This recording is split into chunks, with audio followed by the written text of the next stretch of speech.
근데 이번에 내란 특검 보면은 외환죄 수사도 하는 것 같던데 기사가 나왔던데. 네. 무인기 예, 관련. 무인기 관련. 네, 그래서 이 외환 혐의가 적시됐다고 전해지는 게 이게 영향이 좀 있을까요? 외환죄 적용하는 게 쉽지 않다고 저는 좀 듣기도 했는데. 그러니까요. 뭐 입증이 왜냐면은 기본적으로 외환 유치라고 한다면은 북한이 거기 호응해서 이제 응한 것들을 그러니까요. 해야 되는 건데 기본적으로 이제 북한과의 관계 같은 경우에는 입증 자체가 어려운 상황이기 때문에 지금 할 수 있는 것은 지난해 10월과 11월에 걸쳐 가지고 무인기를 여러 차례 가서 보냈다는 것이고 그 이제 그런 무인기라는 것이 그 결국은 우리 그 윤석열 정부가 북한을 도발해서 12월의 계엄을 자연스럽게 정당화하기 위한 수단 아니었냐 이런 식의 지금 여러 가지 행태들의 수사가 진행 중인 건데 오늘 뭐 동아일보 보도를 보면 기본적으로 당시에 작전에 참여한 것으로 보이는 무인기 업무에 관여한 그런 뭐 예를 들면은 그 중간 간부 같은 분이 그 드론 작전 사령관으로부터 이번 무인기 작전이 부의의 지시라는 것을 들었다는 취지의 녹음이 이미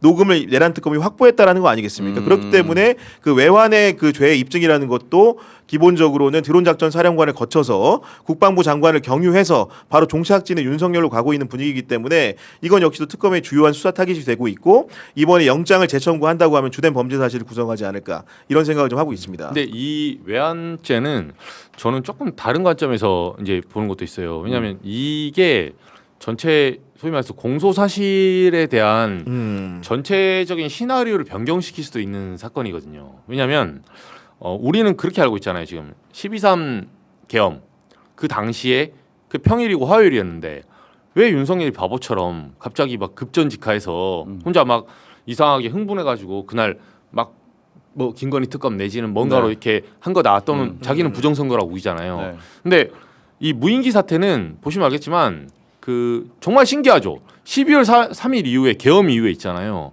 오물풍선 하나도 안 날라와요.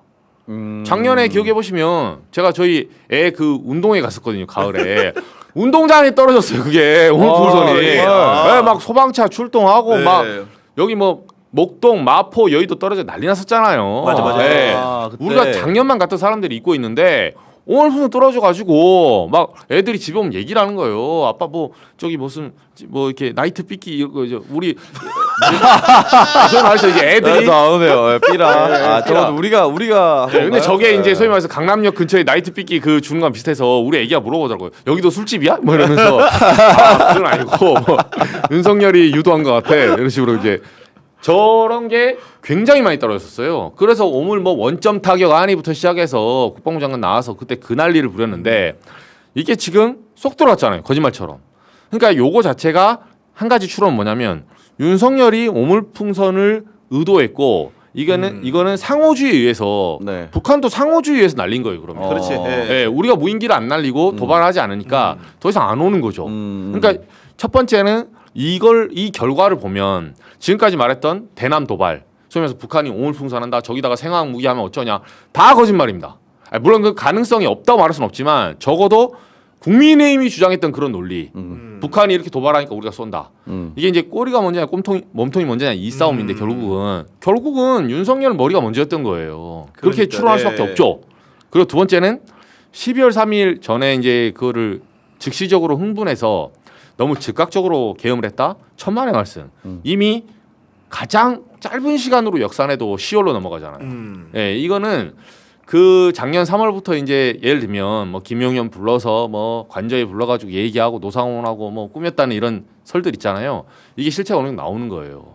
윤석열은 그 관련자들의 이제 멘트를 종합해 보면 이 자식들 뭐 계엄 한 번 해서 쓸어버려야 돼. 이걸 입에 달고 다녔어요. 예, 관련자들 그 보도 나온 거 보면 그런 식으로 내재적으로 뭐 내일 계엄하겠다 이건 아니었어도 그런 게 배태된 상태에서 너 잘 됐다 해가지고 이제 12월 3일로 잡은 건데 그 이후에 첫 성명에 자기가 첫 계엄하고 나서 성명에는 부정선거가 한 단어도 안 나옵니다. 그리고 그 다음번 기자회견할 때 갑자기 부정선거를 들이대요. 그러니까 사실 이거는 저도 이제 취재원들이 많지만 태극기들을 향한 배신이기도 해요. 이거 믿고 우리 각하께서 부정선거 밝힌다. 뭘 밝힙니까? 아무 상관없어요. 아무 상관없어요.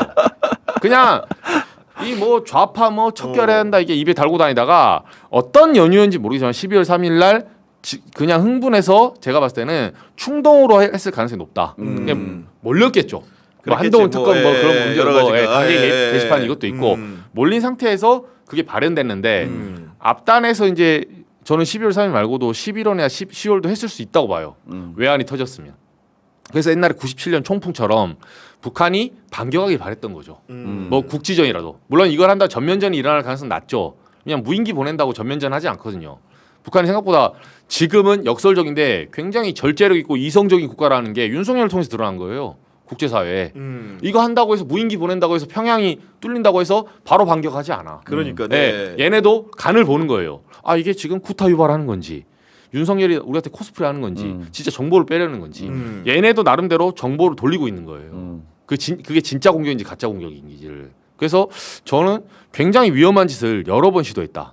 예, 그리고 뭐 국지적 도발 있어서 전면전 하면 미필적 고의가 있는 거죠. 뭐 하면 어쩔 수 없지.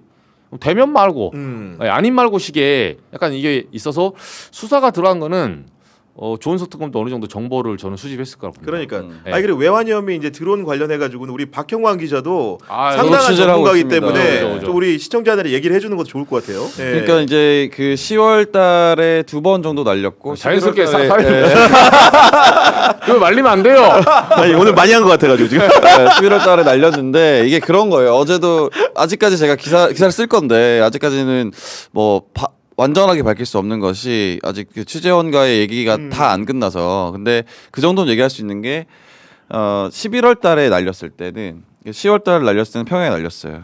네, 근데 11월달에는 굉장히 위험한 지역으로 날렸습니다. 그러니까 네. 더 도발이 될 수 있는 곳으로. 야. 네, 이게 이게 평양이 아니라 단순 평양 날렸는데 얘네도 아무렇지도 않네. 그쵸. 하면서 한 번 더 날린 거죠. 야, 혹시 뭐 영변 날리고 이런 거 아니겠지? 그러면 진짜로 이거 큰일 날 일인데 보면은. 네. 근데 굉장히 민감한 지역으로 날렸습니다. 그리고 네. 그 실제로 일반인들은 잘 모르는 지역이더라고요. 제가 보니까. 네, 모를 수 아는 있죠. 사람만 아는 곳. 모를 수 아는 있죠. 사람만 아는 곳, 아는 은밀한 곳으로. 은밀한 곳으로. 그러니까 군 야. 정보 기관이 붙어서 이게 처음에 무인기 날렸을 때부터 홍장훈 1차 정도 얘기했지만 국정원이냐 군이냐 이 문제가 있었거든요. 이게 지금 결합된 그거예요. 작전이에요. 국정원이 사전 파악하고 그렇지. 예, 네. 해외팀이 가동하면서 군이 같이 결합된. 저도 초반에 그렇게 제보를 들었거든요. 그러니까 이게 보면은 그 무인기에 관련해서 해명을 할 때 드론 작전 사령부 같은 경우는 국방부 장관 직할이라면서요. 네, 그런 직속. 상황인데 이와 관련해 가지고 해명을 하는 과정에서는 방첩사 같은 데가 끼거든요. 그 얘기는 뭐냐면은 군의 정보기관이라고 볼 수 있는 그리고 방첩 역할을 하는 방첩사나 정보사들이 드론 작전에 상당하게 활용됐을 가능성이 그렇죠. 높은 것으로 보이는 것이고 그 범죄라는 것이 방첩사가 꼈다라는 것은 우리가 지금 보면은 군에 있는 사령관 중에 추가 구속된 사람들이 전직 방첩사령관이 여인형이 구속이 됐고 그 문상호 전 정보사령관이 그렇죠. 또 재구속이 되지 않았습니까? 그런 여러 가지 사정 여하에 봤을 때 외환의 범죄라는 것도 재구속된 피의자들과 김용현 전 국방부 장관과 윤석열 대통령의 그런 합심 속에서 이런 그 작전들이 있었던 것이 아닌가라는 의심을 하게 되고 그런 부분들에 대한 수사 규명이라는 것이 조은석 특검의 손에 가 있다. 이런 정도로 볼 수 있는 거 아니겠습니까 지금? 네.